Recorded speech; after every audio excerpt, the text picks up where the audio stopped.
Welcome Mystics, Misfits, and Magicians to another video, and today what I have for you is Storytime Episode Dos.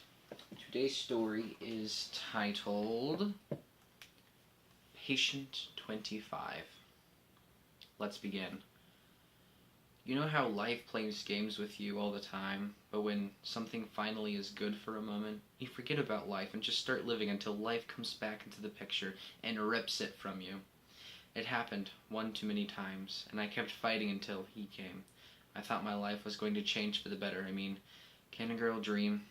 But sometimes dreams are meant to be dreams. Get up. You can't keep living like this, my best friend of so long said to me. Actually, I can, since I'm sick, she said to me. Oh, boo-hoo, you're in remission, she said again while pulling me up my coach.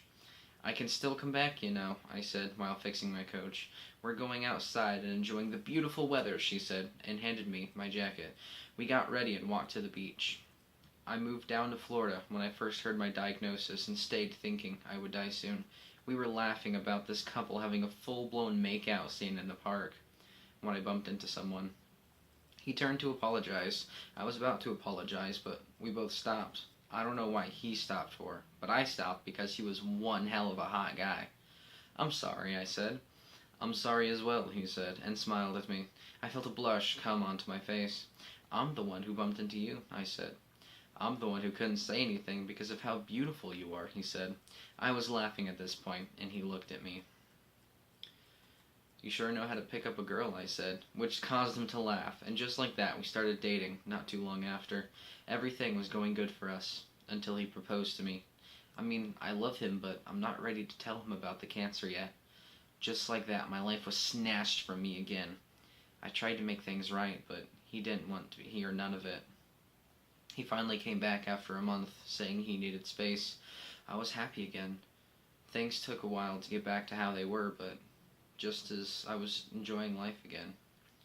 So, I know you don't want to get married, but my parents still want to meet you, he said on the road going to his parents' house. I was nervous, and even more nervous about the party held later on that day. I know he's still hurt that I didn't tell him why I don't want to marry him, but I can't.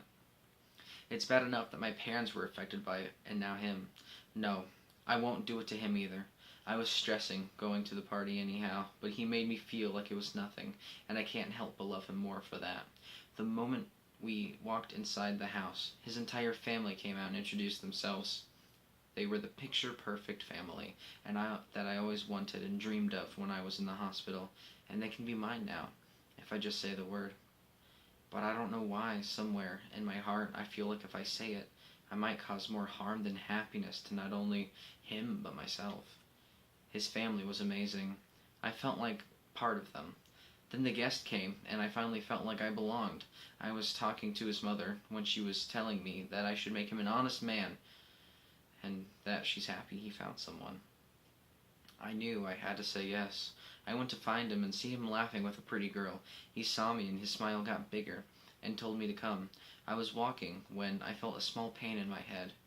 Maybe it was all the drinks I've been having. Amy, this is my girlfriend, Nina, he said and smiled at me. Hi, Amy, I said. She smiled at me and he left me with her. So, how long have you and Adam been friends? I asked her, and she gave me a sweet smile. We grew up together and dated for 3 years, she said. I can't believe he never told me. I went to go look for him when I felt tired all of a sudden. I went to our room, and I knew it was back. I started crying. That's when I started coughing uncontrollably. I saw the blood and rushed to the bathroom trying to get rid of it, but the coughing was coming back and back. I couldn't even get to my bed. I saw my phone on the ground and called Adam. It rang, but he never picked up. I called my best friend and left a voicemail that it was back. I called him again and he picked it up, but it was too loud. I told him I was in our room. I waited for him to come. I kept on coughing up blood and knew sooner or later I was going to pass out, but I hoped to see him. I feel my eyes about to give out when he opened the door. He looked happy for a moment, before the fear in his eyes showed in his face. He dropped to the ground and came closer. He pulled me onto his lap and called 911. I smiled and looked at him, studying his face. I felt my eyes about to give out, but I needed to tell him everything, but I couldn't, so I said the only word that could fix everything. Sorry.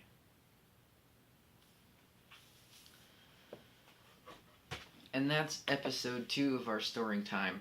Hopefully, we'll find something a little bit more positive. But until then, have a nice night.